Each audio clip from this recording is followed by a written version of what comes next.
This is a 6.8 Western. We're going to go over who came up with it, what it is, and if it even needs to exist. So stick around.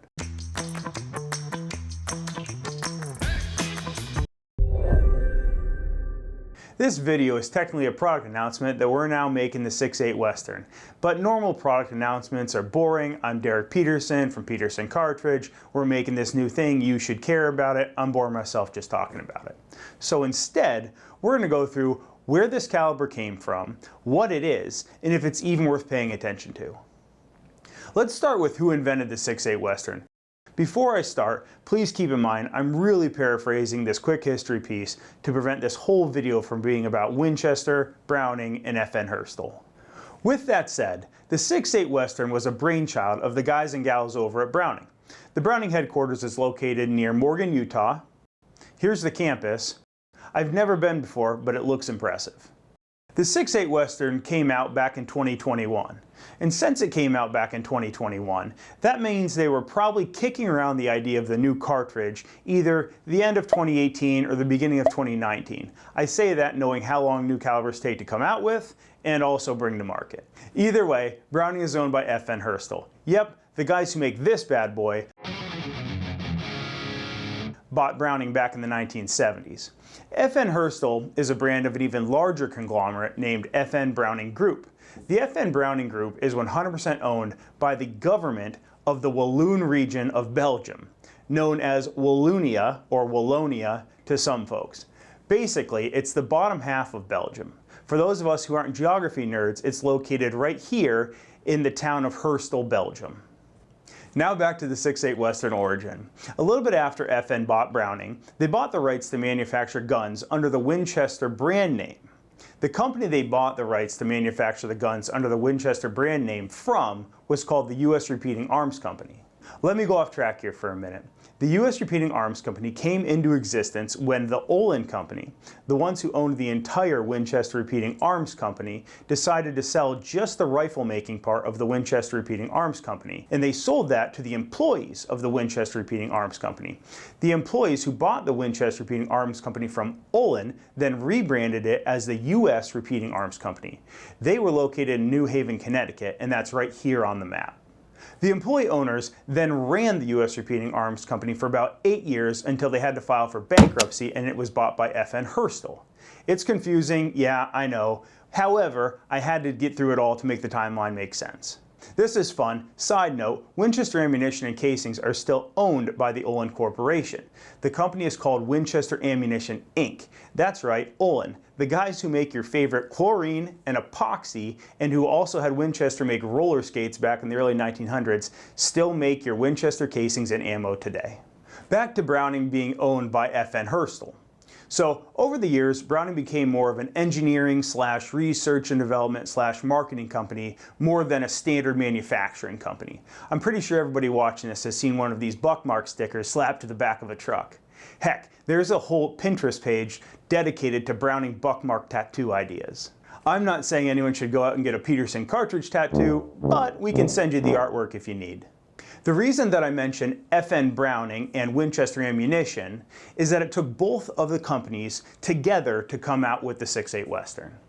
FN Browning, under the FN Browning conglomerate, to come up with the idea for the cartridge, build the guns, as well as market the whole package, and then Winchester Ammunition Inc. to produce the needed ammunition components as well as load them into finished ammo.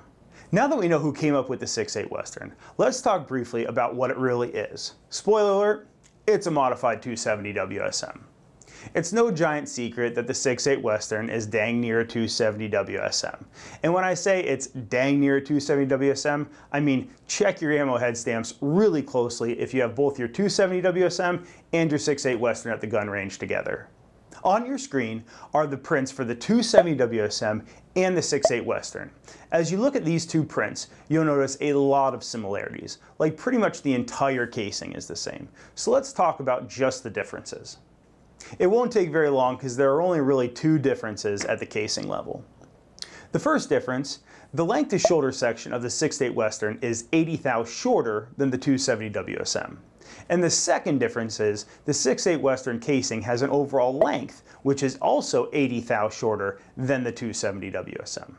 Due to these two differences, the 6.8 Western casing is technically a little bit smaller than the 270 WSM. So the internal volume of the 6.8 Western is going to be a bit less than the volume of the 270 WSM. Remember that, because it is going to come up later when we do our shooting tests. We make both casings, the 6.8 Western and the 270 WSM. We use the same tooling to make both. I'll say that again. We use all of the same tooling except the tool that stamps the caliber name on the bottom of the casing between the 270 WSM and the 6.8 Western. The rest of the changes between the two casings are literally power and position settings on our machinery. The big difference between the two casings comes when you look at the complete loaded round of ammunition. The 6.8 Western has a longer cartridge overall length, so you can use those heavier, higher BC bullets. The loaded neck diameter, shoulder diameter, and base diameter are all the same between the 6.8 Western and the 270 WSM. Now to the rifle.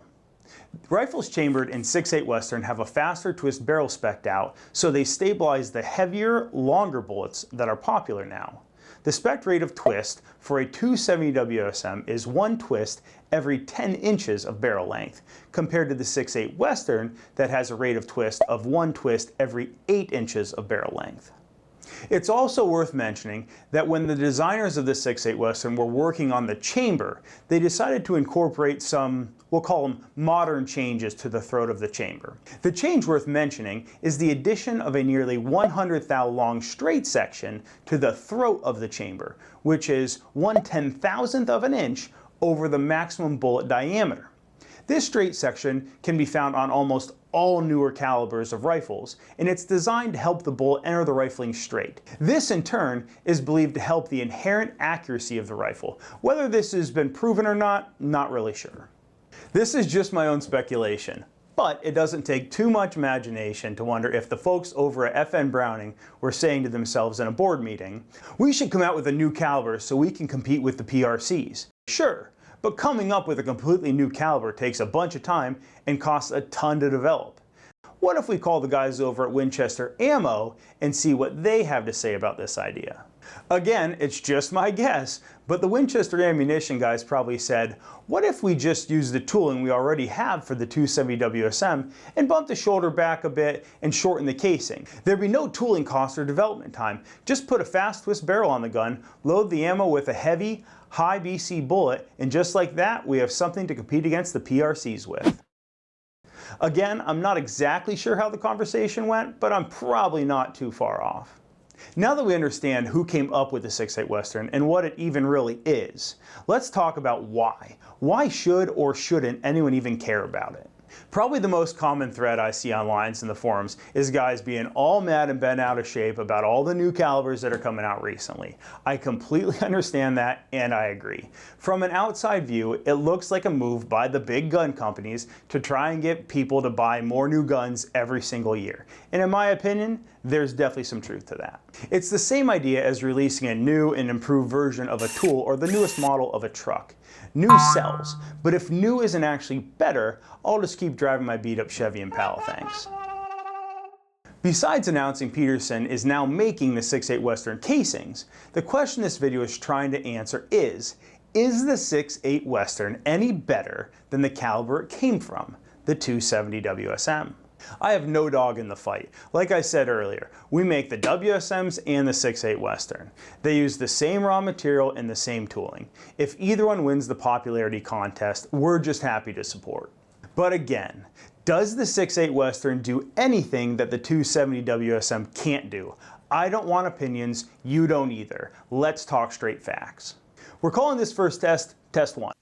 The creative guy who normally names stuff for us was out sick the day we wrote this. Let's go over to the loading setup in our lab. Alright, so we're over here in the ballistics lab. So in test 1, we compared the downrange ballistic differences between a 270 WSM and a 6.8 Western shooting the exact same type of bullet and bullet weight. For test 1, we used identical environmental conditions as well as the same powder type for both calibers. The only things we changed were the charge weight for each round and the velocity for each round. This is an apples to apples comparison. Really quick, The reason we had to change the charge weight and muzzle velocity between the 270 WSM and the 6.8 Western is because the 6.8 Western has a shorter length to shoulder and therefore a smaller internal casing capacity. Basically, when the powers that be were designing the 6.8 Western to allow it to be loaded with longer, heavier, higher BC bullets, they had to shorten the casing length to shoulder and casing overall length. They did this to load the longer, heavier bullets and not have too much of the bullet down inside the casing when it was loaded. Here is what a 270 WSM would look like if it were loaded with a 175 grain bullet to the maximum cartridge overall length of the 270 WSM. And here is what a 6.8 Western would look like when loaded with the same bullet to a 6.8 Western's maximum cartridge overall length. Now back to the tests. We're about to get into the data, but using the same bullet style and weight, as well as the same powder type, the older 270 WSM beats the newer 6.8 Western in all categories and at all distances. When I say the 270 WSM beats the 6.8 Western in this comparison, I specifically mean shooting the same bullet weight, the 270 WSM has slightly higher muzzle velocity, slightly less drop at distance, slightly less wind drift, and slightly higher retained energy at the target at all distances. This is 100% because the 270 WSM has a larger internal casing volume compared to the 6.8 Western due to the shortened length to shoulder and casing overall length of the 6.8 Western compared to the 270 WSM. Same bullet style and weight, larger internal casing volume, more powder to reach the same maximum pressure equals faster velocity for the 270 WSM, not for any other reason. With that said, the ballistic differences between these two calibers in this test really aren't worth wrestling over when it comes to these two particular calibers. Said differently, if I have a 270 WSM that shoots great and I really like shooting 140 grain bullets with it, and I'm not interested in moving up to the heavier bullets of the 6.8 Western, I'd keep my 270 WSM and never look back. Maybe I'd spend more money on the components so I can shoot the 270 WSM more often. Let me stop really quickly and make a pitch for ethical hunting. I don't hold anything against guys who want to go out and see just how far they can shoot an animal. Ethical hunting to me means that I have a history of successfully hitting targets at that distance on the first shot in rough conditions. For me, that furthest distance I feel comfortable with taking an animal at is 500 yards. With that said, for the comparisons I'm about to do between the 6.8 Western and the 270 WSM, my focus is within 500 yards because that's practical for me. And I believe it is practical for most hunters. Now I'll get off my soapbox and I'll get back to the test results. Within 500 yards, the difference between both calibers with the same bullet are minimal. At 500 yards, the 270 WSM has under 3 inches of less drop, under 1 inch of less wind drift, and 84 pounds more energy at the target than the 6.8 Western. For me, none of that makes any real world difference when I'm hunting. 84 pounds of energy is literally the energy of a spicy 22 short. Your deer or elk didn't not die from the missing 84 pounds of kinetic energy. The last thing I'll say about this first test is the only thing the 6.8 Western beats the 270 at is felt recoil. The 6.8 Western has about 1.5 pounds of felt recoil, and that makes perfect sense due to the higher velocity of the same bullet weight for the 270 WSM. That's just a math equation.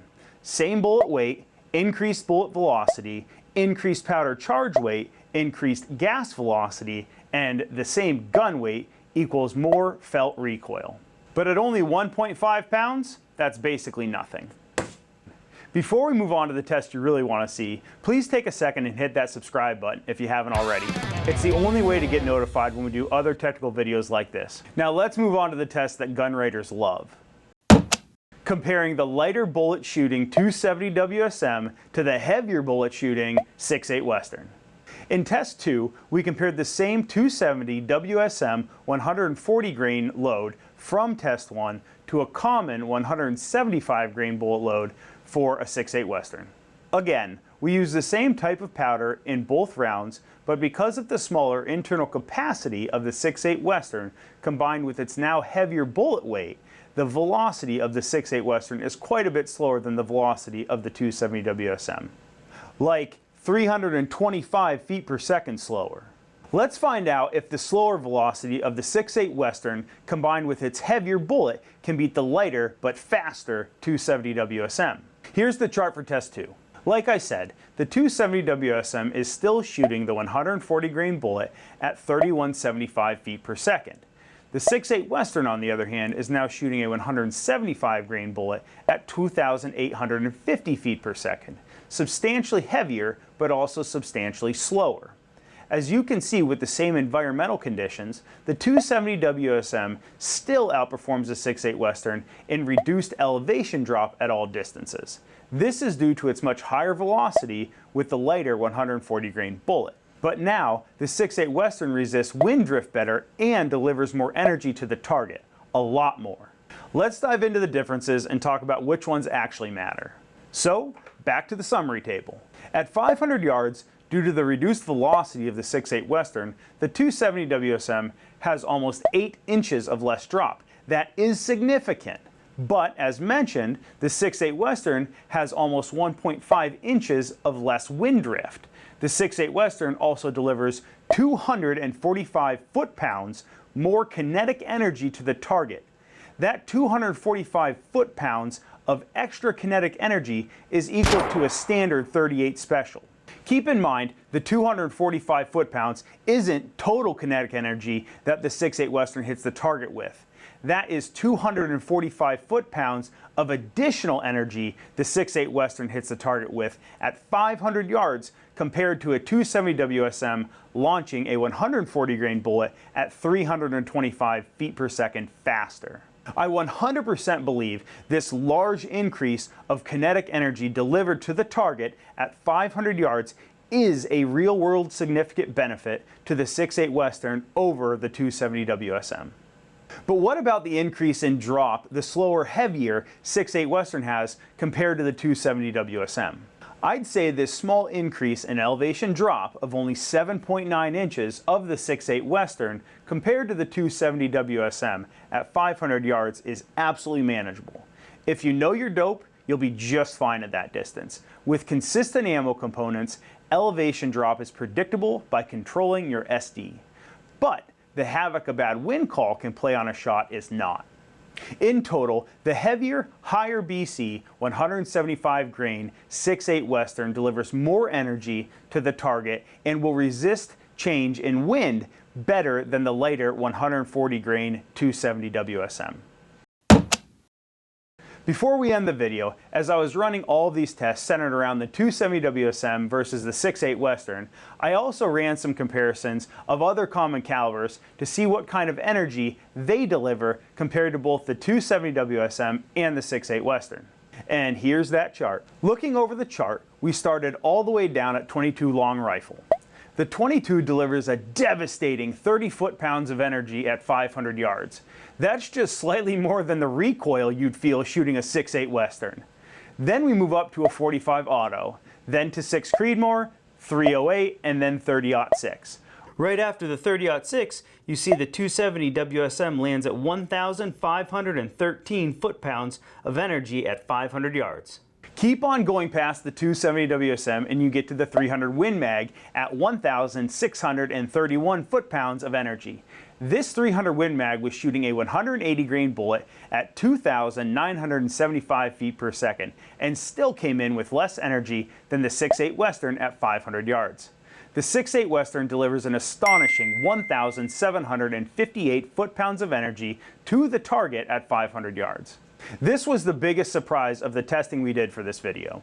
When I looked into how this is possible, it is 100% because the 6.8 Western, even though it was shooting a heavier bullet at a slower velocity, the higher BC of the 6.8 Western bullet causes it to retain its velocity at 500 yards better than the heavier 300 Win Mag bullet. The 6.8 Western bullet just cuts through the air better. Alright, let's wrap this baby up and put a bow on it. If you have a tack driver in 270 WSM, that's a blast to shoot and kills anything it touches. You probably won't see any difference moving to a 6.8 Western inside 500 yards. On the other hand, if you don't already have a gun for elk hunting or other big game hunting, and you plan to shoot out to or past 500 yards, I would definitely consider getting a 6.8 Western to fill that spot in your safe. With the side note of sticking to the heavier bullets for the 6.8 Western, because buying a Corvette and putting wheelbarrow tires on it kind of defeats the purpose. If you watch this video all the way through, I bet you know more than any of your friends about the 6.8 Western. Thanks again for taking the time to watch this video all the way through to the end, and please subscribe to our YouTube channel to stay up to date with all the cool stuff we have going on.